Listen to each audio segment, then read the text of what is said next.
Programme میں آپ کو خوش آمدید کہتے ہیں. میں اسد اللہ خان ہوں. اب سے کچھ دیر پہلے پی ٹی آئی کے چیئرمین عمران خان صاحب نے پریس کانفرنس کی ہے جس میں وہ کہہ رہے ہیں کہ پیر کو وہ سپریم کورٹ کے پاس جا رہے ہیں اور ان سے جا کے پوچھیں گے کہ کیا ہمیں بطور سیاسی جماعت پیسفل پروٹیسٹ کا حق حاصل نہیں ہے. وہ یہ کہ سمجھتے ہیں کہ وہ سپریم کورٹ کے پاس جائیں گے, ان سے اجازت لیں گے اور اگلی مرتبہ اجازت لے کر 6 دن کے بعد دوبارہ اعلان کریں گے اور پھر اسلام آباد آئیں گے. اور وہ یہ بھی سمجھتے ہیں کہ کچھ غلطیاں رہ گئیں جب پہلے وہ اسلام آباد آئے تھے اور اس کی وجہ سے کچھ مسائل کا سامنا کرنا پڑا, اگلی مرتبہ ان غلطیوں کو دور کر کے آئیں گے. لیکن دوسری طرف رانا ثناء اللہ صاحب یہ سمجھتے ہیں کہ ان سے بھی کچھ غلطیاں رہ گئیں اور اگلی مرتبہ جب عمران خان آئیں گے تو وہ ان کو ٹکا پل کراس نہیں کرنے دیں گے, کیونکہ ان غلطیوں سے رانا ثناء اللہ صاحب نے بھی سیکھ لیا ہے اور ان سے غلطی رہ گئی کہ عمران خان اسلام آباد پہنچنے میں کامیاب ہوئے, اگلی مرتبہ یہ نہیں ہو پائے گا. تو اب یہ غلطی بمقابلہ غلطی ہے, دیکھنا یہ ہے کہ اپنی غلطیوں کو کون بہتر طریقے سے سدھار کے اگلی مرتبہ میدان میں اترتا ہے. لیکن دونوں صورتوں میں جو ٹکراؤ ہے ایسا لگتا ہے کہ اس کے لیے رانا ثناء اللہ صاحب بھی تیار ہیں اور عمران خان بھی پیچھے ہٹنے کو تیار نہیں ہیں. لیکن عمران خان کو ایک راستہ یہ نظر آ رہا ہے کہ وہ سمجھتے ہیں کہ وہ سپریم کورٹ کے پاس جائیں گے اور اجازت لے کر جب کریں گے تو پھر راستے بند نہیں کیے جائیں گے اور پھر ٹیئر گیس کی شیلنگ نہیں ہوگی. دوسری طرف پیٹرولیم مصنوعات کی قیمتیں بڑھانے پر شہباز شریف صاحب جو ہیں انہوں نے آج بھی عدالت میں جب وہ پیش ہوئے FIA کی عدالت میں انہوں نے بیان دیا. انہوں نے کہا کہ دل پر پتھر رکھ کر ایک پیٹرول بڑھانے کا فیصلہ کیا گیا ہے. ملک کی جو معاشی حالات ہیں اور جو عالمی منڈی میں تیل کی قیمتیں ہیں اس کی بنا پر سبسڈی نہیں دی جا سکتی اور تیل سستا نہیں رکھا جا سکتا. یہ شہباز شریف صاحب کا آرگومنٹ تھا جو انہوں نے دیا, اور ساتھ ہی کل اپنی تقریر میں انہوں نے غریب لوگوں کے لیے 28 ارب روپے کی سبسڈی کا اعلان بھی کیا ہے یا ریلیف پیکج کا اعلان بھی کیا ہے. اس ریلیف پیکج کا جو تناسب بنتا ہے بوجھ پر, یعنی ایک تخمینے کے مطابق 480 ارب روپے کا بوجھ آئے گا عوام کے اوپر پیٹرول کا سالانہ اور 40 ارب روپے ماہانہ بوجھ آئے گا 30 روپے بڑھنے کی وجہ سے.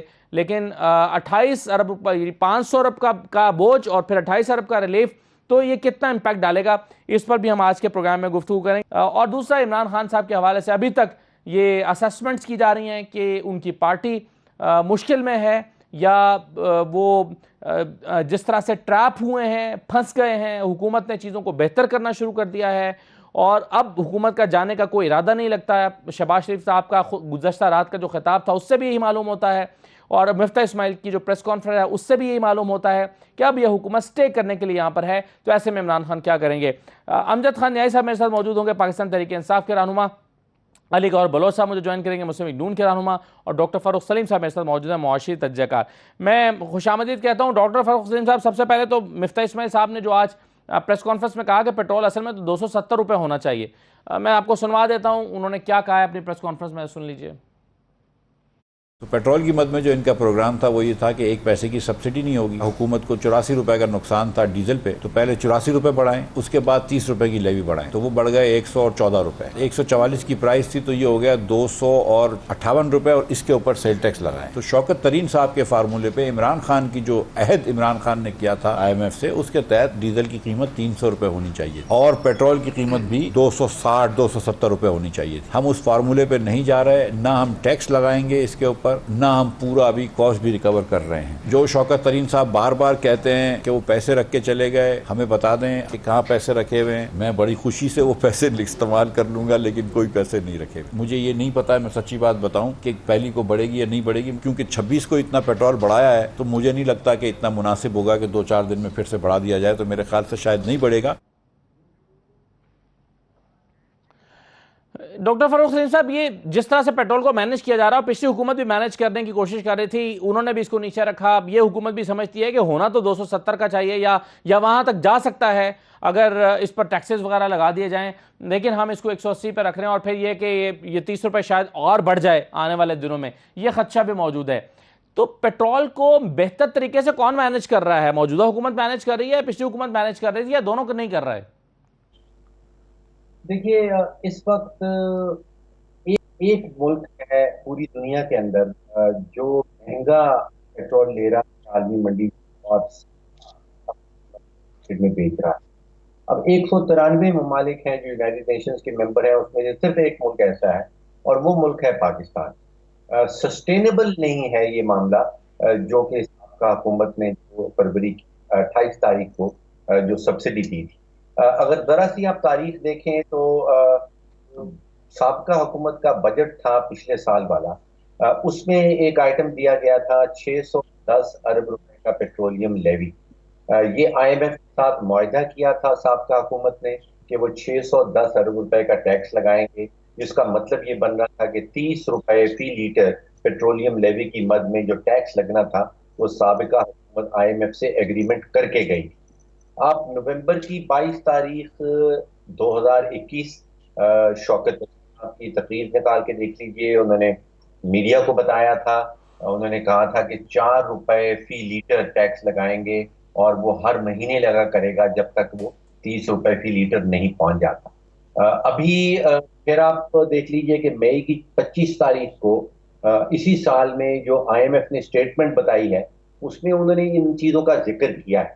انہوں نے کہا ہے کہ حکومت جو ہم سے وعدہ کر کے گئی تھی، اب دیکھیے عالمی ادارے جو ہیں وہ یہ نہیں کہتے کہ ہم نے کس حکومت کے ساتھ معاہدہ کیا تھا، وہ حکومت پاکستان وزارت خزانہ کے ساتھ معاہدہ کرتے ہیں، اور اگر حکمران بدل جائیں، وزیر اعظم بدل جائے، وزیر خزانہ بدل جائے، اس سے ان کو کوئی فرق نہیں پڑتا.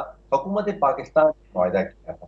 اب مئی نہیں، لیکن 25 کو وہ ڈاکٹر صاحب لکھتے ہیں اس میں یہ ہے کہ جی حکومت یہ پاکستان تحریک انصاف ڈاکٹر صاحب یہ سمجھتی ہے کہ کورسپونڈنس ہو رہی تھی، معاہدہ حتمی شکل پہ نہیں پہنچا تھا، لیکن یہ معاہدہ ہونے والا تھا اور اس کو پرسو کرنے کی ضرورت ہے. تحریک انصاف یہ سمجھتی ہے اگر موجودہ حکومت بھی اس کو پرسو کرے تو یہ ایگریمنٹ ہو سکتا ہے، لیکن یہ حکومت سیاسی وجوہات کے بنا پر یا امریکہ کے دباؤ میں پرسو نہیں کر رہی ہے اس کو. جبکہ دوسری طرف صرف یہ کہا جا رہا ہے کہ جی ایسا کوئی لیٹر موجود نہیں ہے، ایسی کوئی کورسپونڈنس موجود نہیں ہے یا ایسا کوئی اگریمنٹ موجود نہیں ہے. تو یہ تو پاکستان تحریک انصاف کی حکومت بھی کہہ رہی ہے کہ اگریمنٹ ابھی نہیں ہوا تھا، کورسپونڈنس ہو رہی تھی، اس کو آگے بڑھانے کی ضرورت ہے. آئی ایم ایف کے حوالے سے بات کر رہے ہیں یا روسی تیل کے بارے سے بات کر رہے ہیں خان صاحب؟ روس کے ساتھ معاہدے کی، روس کے ساتھ معاہدے کی ہم بات ہی نہیں کر رہے خان صاحب. ابھی تو تیل پیٹرول کی قیمت کی اور جی جو معاہدے کیے ہیں سابقہ حکومت نے اس کی بات ہو رہی ہے. آپ روس کے تیل کی بات کرنا چاہتے ہیں اس کے متعلق بھی ہم بات کر سکتے ہیں، لیکن یہ میں ختم کر دوں. معاہدے جو ہوئے تھے کیا ریٹ ہوگا، جی پیٹرول کس قیمت پہ بیچا جائے گا، اس کے اوپر کتنا ٹیکس لگایا جائے گا، یہ معاہدے ہم نے آئی ایم ایف کے ساتھ کیے تھے اور یہ سابقہ حکومت کر کے گئی تھی. ٹھیک. مئی کی 25 تاریخ کو جو آئی ایم ایف اسٹیٹمنٹ جاری کیا تھا اس میں انہوں نے کہا ہے کہ ڈیوییشنز کا لفظ انہوں نے استعمال کیا کہ حکومت نے آئی ایم ایف کے ساتھ وعدے کیے تھے اور پھر وہ وعدہ خلافی کی اور ڈیوییشنز ہو گئی اور انہوں نے خلاف ورزیاں کر دی. تو اب جس چیز کے اوپر عمل درآمد یہ والی حکومت کر رہی ہے، وزیر اعظم شہباز شریف صاحب والی پی ڈی ایم کی حکومت جو کر رہی ہے، یہ معاہدے آئی ایم ایف سے سابقہ حکومت کر کے گئی تھی کہ ہم یہ ٹیکس لگائیں گے اس کے اوپر. اب روسی والا روس کا جو بات چیت ہے وہ سامنے دیجیے. دیکھیے صحیح ہے. اگر ڈاکٹر صاحب اجازت دیں تو یہ روس والا معاملہ اس پر مزید بات کر لیتے ہیں، لیکن مجھے اجازت دیں ایک چھوٹا سا میں بریک لے لوں. بریک کے بعد واپس آتے ہیں. امجد خان نیازی صاحب اور علی گروہ بلوچ صاحب میرے ساتھ موجود ہیں. عمران خان کی پریس کانفرنس کے حوالے سے بھی کچھ چیزیں ڈسکس کرنی ہیں اور پھر پیٹرول کے معاملات بھی. بریک کے بعد واپس آتے ہیں.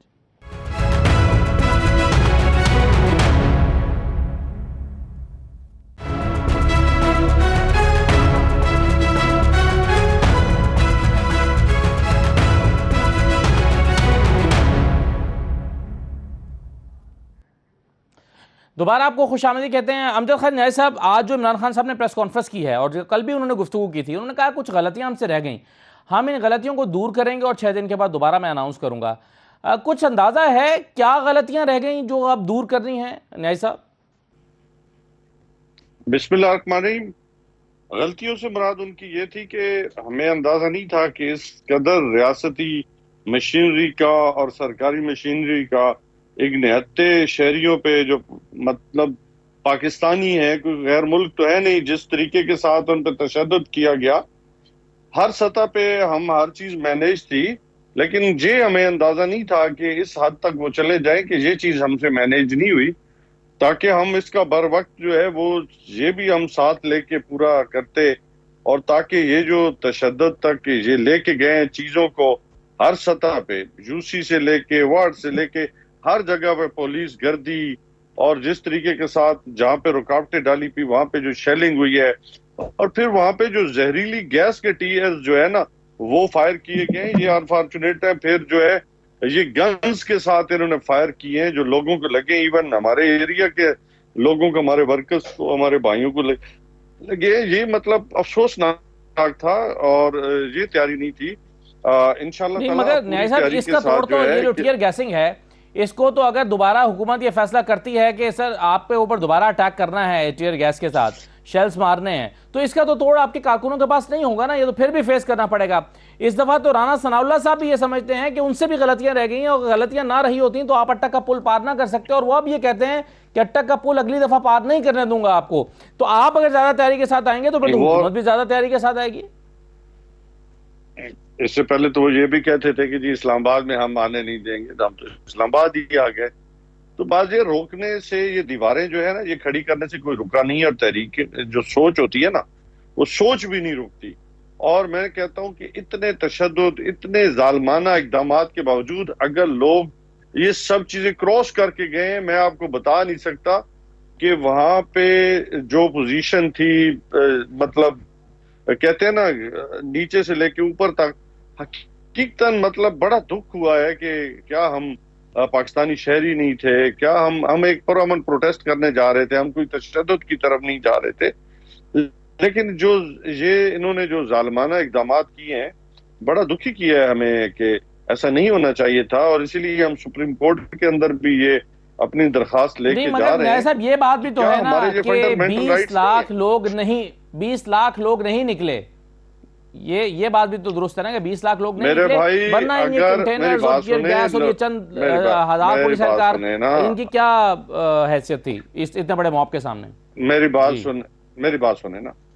آپ دیکھیں کہ 3 دن لگاتار مسلسل سرکاری مشینری لوگوں کو اٹھایا جاتا رہا، لوگوں کو گھروں میں بند کیا جاتا رہا، لوگوں کے ساتھ جو سلوک کیا گیا ہر پورے پنجاب کے اندر، سندھ کے اندر. اور مطلب آپ خود سوچیں کہ کیا نہیں کیا. اگر کوئی آپ کو نظر نہ آئے تو الگ بات ہے، ورنہ ہر سطح پہ آپ کی مثال سامنے ہے. آپ نے دیکھا ہوگا کہ ڈاکٹر یاسمین راشدہ صاحبہ کے ساتھ کیا ہوا، باقی ہمارے لیڈرز کے ساتھ ہوا، عمر ایوب بھائی کے ساتھ، ایون میرے ساتھ بھی جو سلوک ہے میں تو بتا نہیں سکتا کہ انہوں نے جو کیا ہمارے ساتھ حقلہ پہ، ہمارے ورکرز کے خلاف ہر سطح پہ. صاحب کہ اگلی مرتبہ بھی یہی ہوگا، اس سے بڑھ کر ہوگا اگلی مرتبہ. اگر حکومت اس سے بڑھ کر کرتی ہے تو آپ کیا کر لیں گے؟ یہی تو میرا سوال ہے. میری بات سنیں، کیا پاکستان کے نہتے شہریوں کو پاکستانی ہے نا، ہم اس ملک کے شہری ہیں کہ ان پہ ٹیئر گیس کے وہ شیل مارے جائیں جو زہریلے ہیں، جو دہشت گردوں پہ استعمال ہوتے ہیں، جس کو کوئی ہوسٹیج کیا ہو دہشت گردوں نے.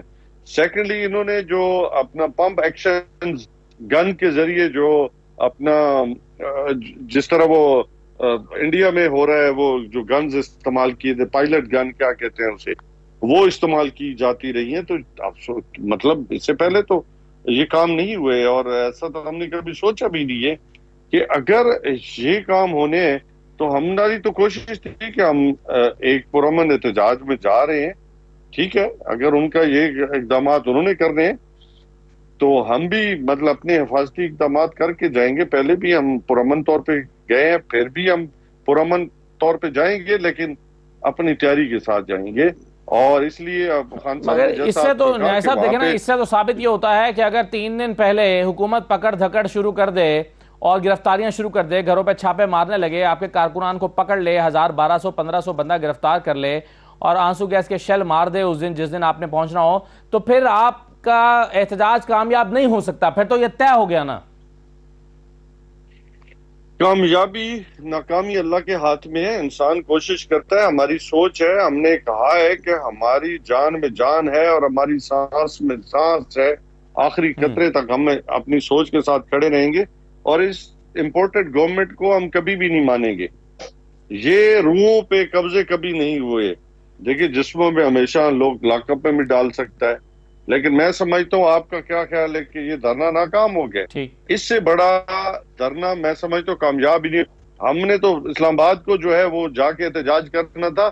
آپ دیکھیں کہ پورے پنجاب کے اندر جو ہے انہوں نے خود بند کر دیا، پورا پاکستان ہی بند کر دیا. تو احتجاج تو پورے پاکستان میں ہو گیا، ہر سطح پہ ہو گیا. اگر کوئی نہ سمجھے تو ہر جگہ سے جہاں سے انہوں نے قافلے روکنے تھے وہ سب بند تھے، کوئی ٹریفک نہیں تھی. پورا پنجاب. سنیے پھر علی گور بلوچ صاحب سے جواب لیتے ہیں اس کا. میں نے ان کو 6 دن کا ٹائم دیا تھا. اس کے بعد میں اناؤنس کروں گا کہ ہم پھر کب آ رہے ہیں اسلام آباد, اور انشاءاللہ اس باری تیاری کر کے آئیں گے. جو انہوں نے ہمارے سے کیا ہے اس کو ہم نے کیسے کاؤنٹر کرنا ہے وہ ہم نے پورا پلان بنایا ہوا ہے. سپریم کورٹ میں ہم جائیں گے پٹیشن لے کے, اور سپریم کورٹ سے آج ہم پوچھیں گے کہ کیا اس ملک کے اندر ایک پرامن احتجاج, اور احتجاج بھی ان چوروں کے خلاف, کیا یہ اس ملک میں ایک ڈیموکریٹک پارٹی کا حق ہے یا نہیں ہے. ہمیں واضح طور پہ بتا دیں کہ کیا یہ پکڑ دھکڑ ہونی ہے یا نہیں ہونی. میں بڑے ادب سے اپنی عدلیہ سے کہنا چاہتا ہوں کہ امتحان یہ آپ کا بھی ہے. ہم جا رہے ہیں آپ کے پاس. میں صرف آج اپنے اداروں کو یہاں بیٹھ کے آپ سب کو کہہ رہا ہوں کہ یہ ملک جا رہا ہے تباہی کی طرف. اس ملک کو بچانے کے لیے صرف ہم نے کوئی ٹھیکہ نہیں لیا ہوا, یہ ساری قوم کا ذمہ داری ہے, یہ اداروں کی ذمہ داری ہے جو یہ سارا تماشا دیکھ رہے ہیں. اور یہ اگر اسی طرح چلتا رہا تو وہ سب ذمہ دار ہوں گے جنہوں نے الاؤ کیا اس طرح کے کرپٹ مجرموں کو, ان کو جو اوپر بٹھایا, یہ سب ذمہ دار ہوں گے. علی گور بلوچ صاحب, اس مرتبہ تو آپ نے پکڑ دکڑ کر لی, کنٹینرز لگا دیے, راستے بند کر دیے, جام کر دیا, آنسو گیس کی شیلنگ کی.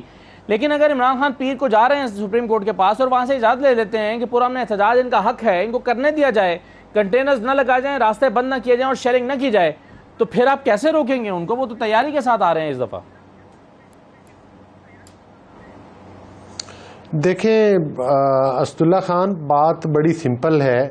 خان صاحب نے ابھی بات کی اور آپ نے دیکھا کہ وہ اپنی بات میں کس طرح سے ان کا وہی اسٹائل ہے کہ دوسرے کو گالی دینا اور غلط بات کرنا اور جھوٹ بولنا. پہلی بات تو یہ ہے کہ خان صاحب سب سے بڑے تو چور آپ ہیں.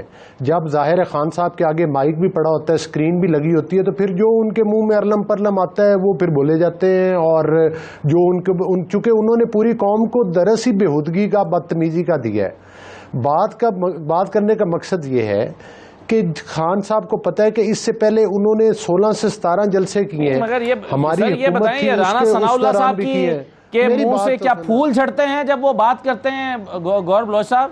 نہیں, مطلب دیکھیں نا, یہ جو کنڈیم کرتے ہیں تو ساری سیاسی جماعتوں کے لوگوں کو کنڈیم کیا جاتا ہے, کہ رانا ثناء اللہ صاحب جب بات کرتے ہیں اور جب طلال چودھری صاحب بات کرتے ہیں, جب آپ کی پارٹی کے اور لوگ بات کرتے ہیں, تو کیا پھول جھڑتے ہیں منہ سے؟ میں اگر اسداللہ خان, میں آپ سے یہ گزارش کروں گا کہ 26-27 منٹ کے بعد اگر مجھے موقع دیا آپ نے پروگرام میں, تو پھر مجھے بات تو میری مکمل ہونے دے. اگر میرا بھائی ہر سیکنڈ کے بعد اگر نماز پڑھ رہے تھے, میں تو بہت دیر سے آپ کا منتظر تھا. جس طرح سے نیازی صاحب کو ٹائم دیا میرے بھائی کو, تھوڑا سا مجھے بھی گزارش کرنے کا موقع دے. میں یہ گزارش کر رہا ہوں کہ دیکھیں انہوں نے جو جلسے کیے ہیں پورے, جو انہوں نے پورے ملک میں جلسے کیے ہیں, ان کو کسی نے ایک چھڑی بھی ماری ہے ان جلسوں کے دوران؟ کوئی ان کو, بلکہ ان کو سیکورٹی پرووائڈ کی ہے. بات یہ ہے کہ جب عمران احمد نیازی اور شیخ رشید اور ان کے سارے ہواری اور ان کی لیڈرشپ جو ہے وہ کھڑے ہو کر حکومت کو اور اسٹیٹ کو للکاریں گے کہ یہ تو جناب مطلب ہے کہ یہ خونی مارچ ہے اور خون بہا دیں گے. لیکن یہ بتائیں کہ ڈاکٹر یاسمین راشد کی گاڑی پر ڈنڈے برسانے کی منطق کیا تھی, اور یہ لوگ اسلام آباد میں ڈی چوک میں خواتین پر آنسو گیس مارے گئے, اگر یہ نہ مارے جاتے تو کیا ہوتا؟ خون بہتا. دیکھیں بات یہ ہے, جب آپ قانون کو اپنے ہاتھ میں لیں گے, جب دفعہ 144 لگی ہوگی اور جب آپ اس کی پابندیاں توڑ کر ایک اسلام آباد کا امن تباہ کرنے کے لیے, پاکستان کا امن تباہ کرنے چڑھائی کے لیے جائیں گے, تو آپ کو روکا جائے گا, قانونی ہاتھوں سے روکا جائے گا, شیلنگ کے ذریعے روکا جائے گا, سختی کے ساتھ روکا جائے گا. اس بات مجھے یہ بتائیں, سپریم کورٹ نے ان کو اجازت دی کہ وہ اپنا کہ ڈی چوک کی طرف آپ نہ جائیں اور فلاں جگہ پر جا کر جلسہ کر لیں؟ ان کے فورن کارکن ادھر پہنچے اور ان کے اوپر بھی شیلنگ کر کے ان کو بھگانا پڑا. پورے اسلام آباد میں انہوں نے آگ نہیں لگائی, وہ بلو ایریا کے اوپر سپریم کورٹ نے تو سر یہ بھی کہا تھا کہ آپ ان کارکنوں کو رہا کریں. آپ لاہور ہائی کورٹ میں پٹیشن دائر کرنا پڑی توہین عدالت کی. سپریم کورٹ نے یہ بھی کہا تھا کارکن رہا کریں, مگر نہیں کیا آپ نے. نہیں, کارکن رہا کر دیے. ان کا کوئی دیگر پرچہ ہوگا یا مقدمہ ہوگا, اگر ریٹ پٹیشن کی ہے تو ہم جا کر کورٹ میں جواب دیں گے ان کی ریٹ پٹیشن کا. بات کرنے کا مقصد یہ ہے کہ لاہور ہائی کورٹ میں آپ نے غیر مشروط معافی مانگی ہے اس بات پہ. میری بات سنیں, بھائی بات سنیں، چلیں اگر کسی کو رہا نہیں کیا تو کر دینا چاہیے تھا، کورٹ کے آرڈر ہیں، کوئی 2-4 بندے ہوں گے تو ان کو رہا کرنا چاہیے. یہ تو اداروں کی بات ہے، اس میں کوئی پارٹی کی تو نہیں، یہ تو ظاہر ہے کہ لوکل لیول کا ارینجمنٹ ہوتا ہے. لیکن گزارش کرنے کا مقصد یہ ہے کہ اب یہ پھر اعلان کر رہے ہیں کہ جس سپریم کورٹ کے آگے پہلے عمران احمد نیازی نے جھوٹ بولا ہے، اب یہ کہہ رہا ہے کہ میں دوبارہ سپریم کورٹ میں جاؤں گا. سپریم کورٹ میں جی بسم اللہ جائیں، جو بھی سپریم کورٹ آرڈر کرے گی ہم اس کی تعمیل کریں گے. لیکن اس بات کو سپریم کورٹ پھر خود دیکھ لے گی کہ یہ ادھر کیا اشر کرتے ہیں. اگر یہ پرامن رہے، ہمارے جلسے پی ڈی ایم کے پلیٹ فارم پہ ہوئے تھے، کوئی ایک گملہ نہیں ٹوٹا تھا. مولانا فضل الرحمان اتنے دن آ کر اسلام آباد بیٹھے، شاہراہ وہ کشمیر ہائی وے بھی چلتی رہی، کسی ٹریفک کو جیم نہیں کیا گیا. تو سر ان کو آنے بھی تو دیا گیا تھا نا. گملہ تو تب ٹوٹتا جب آپ کے راستے میں کنٹینرز لگائے جاتے، آپ کے راستے میں کنٹینرز لگائے جاتے تو گملہ بھی ٹوٹتا، شاید اس سے بڑھ کر بھی کچھ ٹوٹتا اگر کنٹینر اور آنسو گیس کی شیلنگ ہوتی. کارکنوں پہ یہ نہیں ہوا نا، یہ تو آپ مانتے ہیں. بالکل. اگر مجھے یہ بات بتائیں کہ ہم نے کوئی خونی مارچ کی بات تو ایک دن بھی نہیں کی، ہم نے کوئی خونی مارچ کی بات نہیں کی. ہماری تاریخ بھی یہ نہیں ہے کہ ہم نے کسی طرح پی ٹی وی پر حملہ کر دیا ہو، ہم نے عدالت کے یہ تو میں پوچھوں گا نیازی صاحب سے انہوں نے خونی مارچ کی بات کیوں کی تھی، ہم نے پی ٹی وی کے وہ دروازے. ہاں اگر یہ لاک ڈاؤن کی بات کریں گے، اگر یہ لاک ڈاؤن کی بات کریں گے، اگر یہ 22 کروڑ عوام کا اور اسلام آباد کے شہریوں اور پاکستان کے شہریوں کا امن تباہ کرنے کی بات کریں گے تو عمران احمد نیازی سن لے 92 نیوز کے وساطت سے اور آپ کے پروگرام کی وساطت سے، ہم پھر ان کو سختی کے ساتھ روکیں گے. ہم ان کو پاکستان میں تباہی اور بربادی نہیں مچانے دیں گے، آگ نہیں لگانے دیں گے. پہلے 4 سال میں آپ نے پاکستان میں لوٹ مار کی، فراگوگی کے ذریعے کی، بڑے بڑے سکینڈلز بنائے، پاکستان کی معیشت کو تباہ کیا. آپ پاکستان کے امن کو تباہ کرنا چاہتے؟ ہرگز نہیں. البتہ جو عدالت فیصلہ کرے گی، بالکل صحیح ہے سر. فراگوگی کو پکڑیں، سزا دیں، جو پاکستان کے مجرم ہیں ان کو سزا ملنی چاہیے. لیکن اس ساری صورتحال کا، یہ ساری جو صورتحال ہے یہ جڑی ہوئی ہے اس کے ساتھ معاشی صورتحال پاکستان کی. ڈاکٹر فاروق سلیم صاحب، ایک تو جو پہلے بات ہو رہی تھی، یہ جو آج بھی عمران خان نے کہا، انہوں نے کہا کہ میں روس کے ساتھ معاہدہ کر رہا تھا 30%. حماد اظہر سے کہا کہ ذرا اس کو ایکسپلین کریں کہ 30 روپے سستا پیٹرول مل رہا تھا. انہوں نے کہا کہ انڈیا نے 30 روپے سستا 25 روپے لیا اور 25 روپے کم کر دیا پیٹرول اسی دن جب انہوں نے بڑھایا ہے. تو یہ ہونے جا رہا تھا، لیکن یہ حکومت صرف امریکہ کے دباؤ میں پرسو نہیں کر رہی اس کو، ورنہ وہ اگریمنٹ میچور ہو سکتا ہے. اس کو کیسے دیکھتے ہیں فاروق سلیم صاحب آپ؟ دیکھیے اسد اللہ صاحب، پیٹرولیم منسٹری کا کہنا یہ ہے کہ ایک ڈاکیومنٹ صرف ایگزسٹ کرتا ہے جو پاکستان کی طرف سے لکھا گیا تھا کہ ہم یہ چاہتے ہیں. اس کا جواب کوئی نہیں ہے روس کے پاس، روس نے کوئی جواب نہیں دیا، کسی قسم کا کوئی معاہدہ ایگزسٹ نہیں کرتا.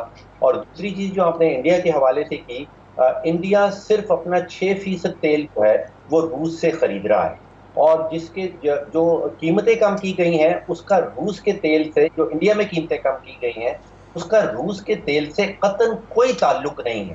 وہ انہوں نے اپنا لوکل ٹیکس جو ہے فیڈرل ایکسائز ڈیوٹی کو کم کیا ہے اور اس کے نتیجے میں پیٹرول کی قیمت کم ہوتی ہے.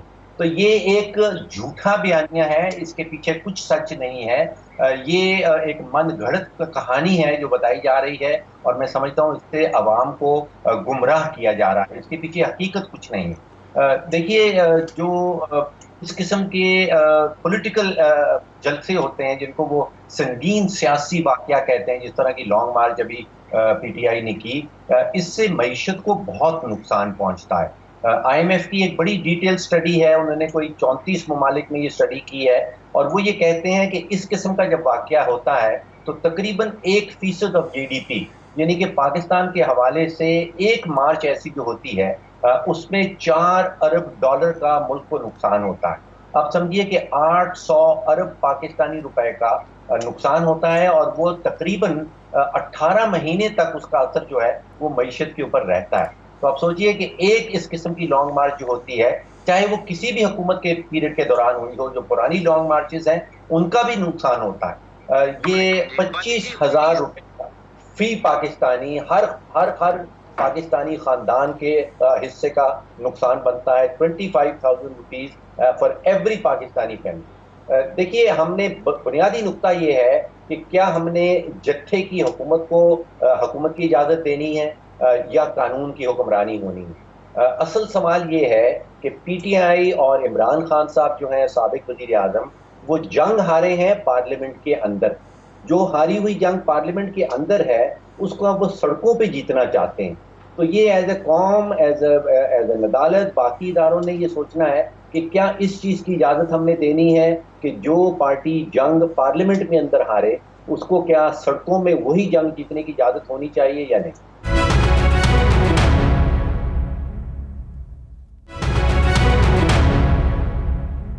نیاز صاحب، ایک تو آپ ان باتوں کا جواب دینا چاہیں تو ضرور دے دیجیے گا کہ، اور پھر ڈاکٹر صاحب نے یہ بھی کہا کہ کوئی حقیقت نہیں ہے کہ جو آپ روس کے حوالے سے دعویٰ کر رہے ہیں ایسا کوئی ڈاکومنٹ یا اگریمنٹ ایگزسٹ نہیں کرتا۔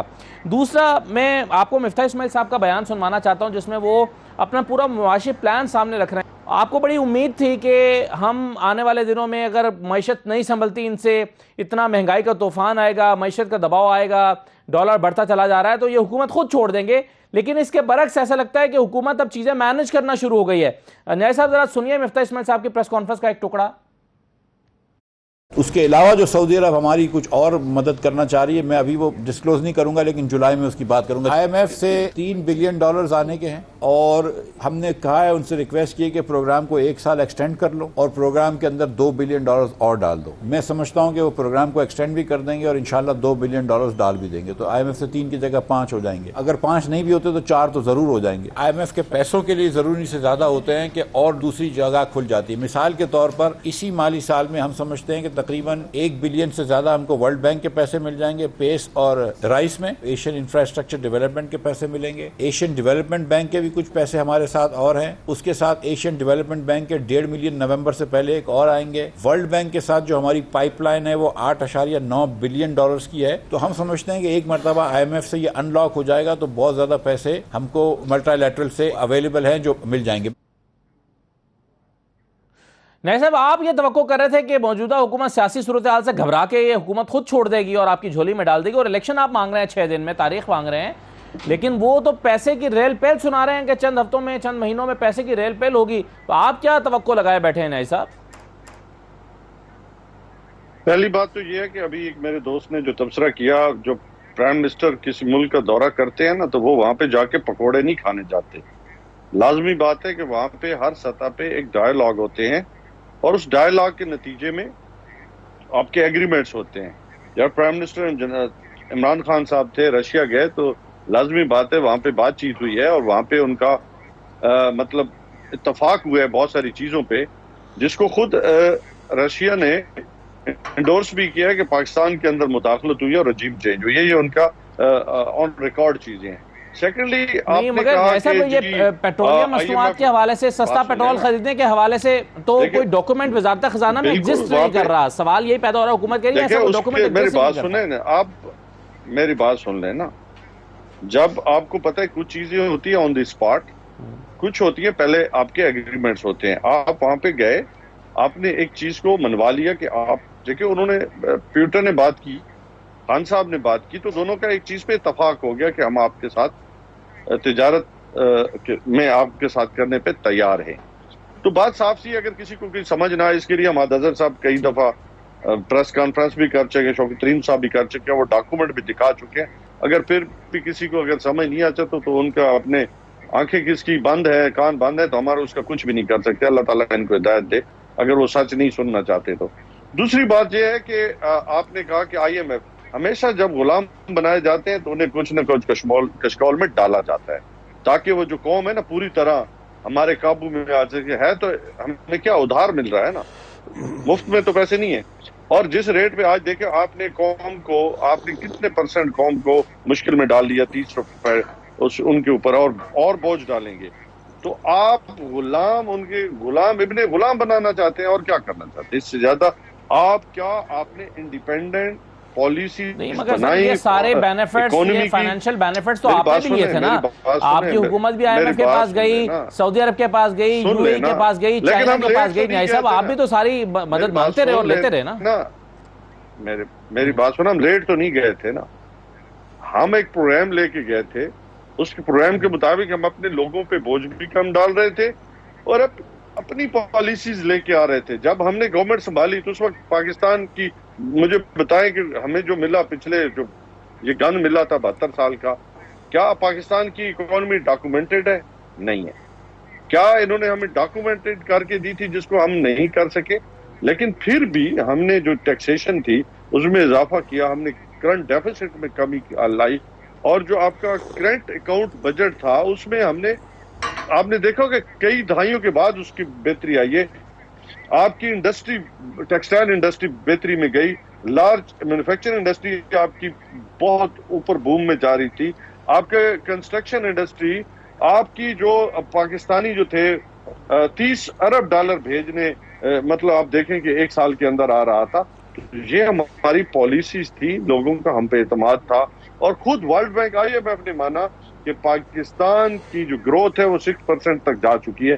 جہاں دنیا کی معیشتیں 20% شکری ہیں، ڈیولپ کنٹریز ہیں، وہاں پہ ہماری انڈر سٹریس جو تھی وہ ہم نے بہتری، مطلب الحمدللہ بہت بہتر پرفارم کیا. جہاں پہ انڈیا جیسا ملک 6.6 انہوں نے، ان کا جو مائنس میں گئے تھے.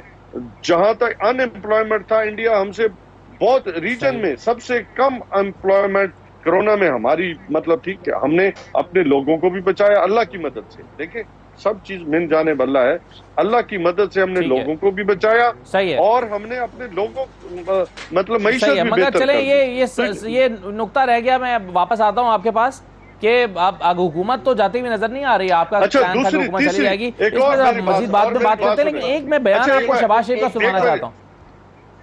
ایک اور بیان میں بتانا چاہتا ہوں. دیکھیں ہمارے جو شہباز شریف صاحب ہیں 28 ارب روپے جو ہے لوگوں کو بانٹ رہے ہیں، اور 40 روپے اپنا حساب مقصود پٹواری کا نہیں دے رہے. یہ کیا سمجھ آ کے پاکستان کا؟ اچھا جی چلیں، میں شہباز شریف صاحب کا ایک بیان آپ کو سنوانا چاہتا ہوں جس میں آج انہوں نے دل پہ پتھر رکھ کے ہم نے یہ فیصلہ کیا. یہ آسان فیصلہ نہیں تھا.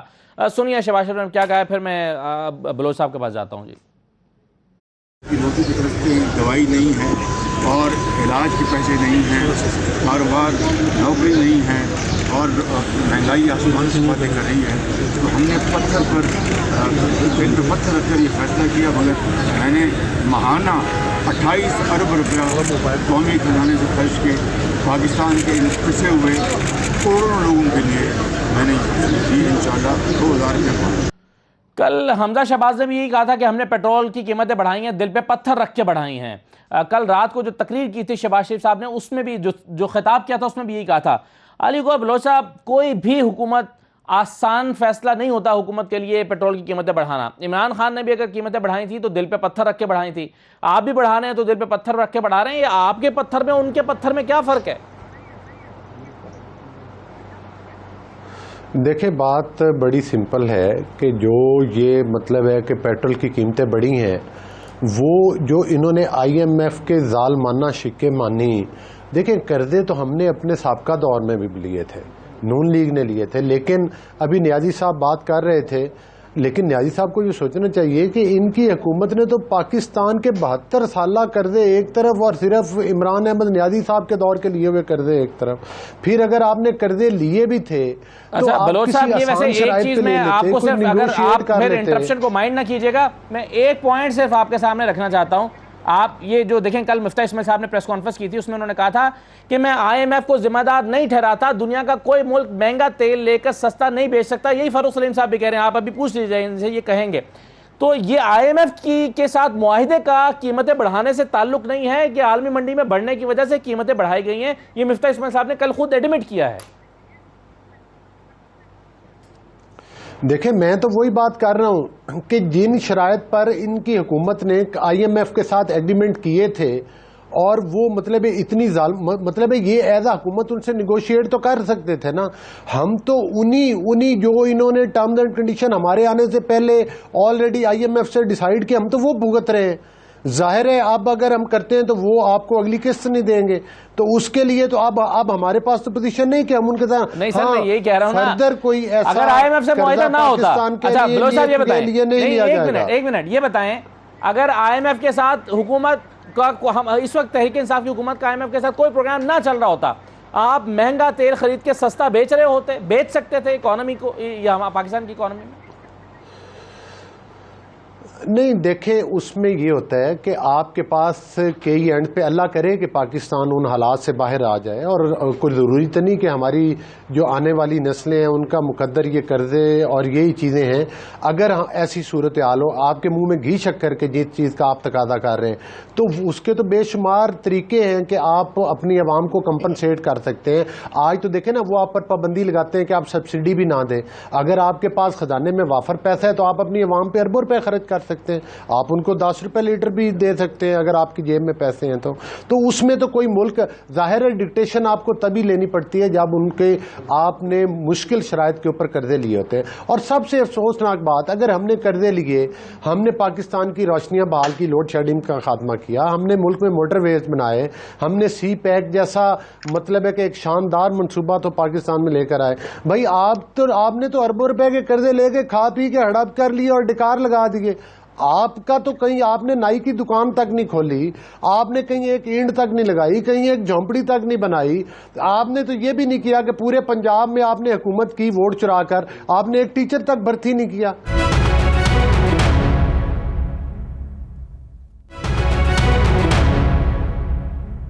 یہ بتائیں فاروق سلیم صاحب کہ یہ مفتاح صاحب کا جو سٹیٹمنٹ ہے کہ میں آئی ایم ایف کو، لفظ انہوں نے استعمال کیا کہ میں آئی ایم ایف کو دوش نہیں دیتا، کوئی بھی ملک مہنگا پیٹرول خرید کے سستا نہیں بیچ سکتا. کیا آج ہم یہ کہہ سکتے ہیں کہ عمران خان بھی عالمی منڈی میں قیمتیں بڑھنے کی وجہ سے بڑھا رہے تھے اور آج حکومت بھی یہی کر رہی ہے؟ یعنی اس وقت بھی عمران خان کی مجبوری تھی، کوئی بھی ہوتا تو یہی کرتا، اور آج جو کیا جا رہا ہے تو اس پر سیاست غلط ہوتی رہی ہے اور آج بھی غلط ہو رہی ہے. یہ آپ اس پر آپ کی رائے یہی ہے سر؟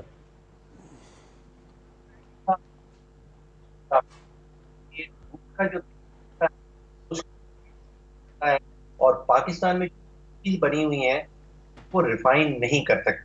ہمارے پاس قابلیت نہیں ہے، وہ ہائی سلفر آئل ہے اور یہاں پہ اس کو ریفائن نہیں کیا جا سکتا. اچھا، اب آئی ایم ایف والی اسٹیٹمنٹ اور ابھی ڈاکٹر مفتاح اسماعیل صاحب کی اسٹیٹمنٹ آپ نے سنائی. دیکھیے، جو اسٹیٹمنٹ ڈاکٹر مفتاح اسماعیل صاحب نے دی ہے وہ معاشی حکمت عملی نہیں کہا جا سکتا اس کو. وہ قرضے لینے کا پروگرام ضرور ہے. انہوں نے ہمیں سب قرضہ جات بتا دیے کہ کون سے ادارے ہیں جو آئی ایم ایف کے حصہ بننے کے بعد ہمیں قرضہ دینے کے لیے تیار ہیں. دیکھیے، اس ملک کی جو معاشی پرابلمز ہیں ان کا حل مزید قرضے نہیں ہے. لیکن اسے بریدنگ سپیس مل جائے گی حکومت کو سر؟ یہ بریدنگ سپیس مل جائے گی، لیکن مزید ایڈ کرنے سے ہمارے معاشی پرابلمز ہیں ان کا حل جو ہے وہ اصلاحات میں ہے.